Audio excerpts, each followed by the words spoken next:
খাদ্য অধিদপ্তর কর্তৃক পরিচালিত খাদ্যবান্ধব কর্মসূচির অনুকূলে হতদরিদ্রদের জন্য স্বল্পমূল্য চাল বিক্রয় বিতরণ কেন্দ্র চাঁদপুর সদর উপজেলা 10 নং লক্ষ্মীপুর মডেল ইউনিয়ন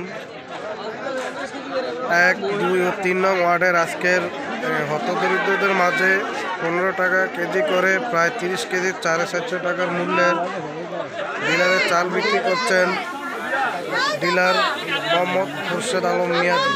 চাল বিতরণকালে উপস্থিত আছেন 10 নং লক্ষ্মীপুর ইউনিয়ন স্বেচ্ছাসেবক দলের সিনিয়র সহসভাপতি আব্দুল লতিফ খান সিন্টু, আমাদের মেম্বার পদপ্রার্থী 2 নং ওয়ার্ডের মোস্তফা কামাল মাঝি, আরও উপস্থিত আছেন ইউনিয়ন বিএনপির নেতৃবৃন্দ।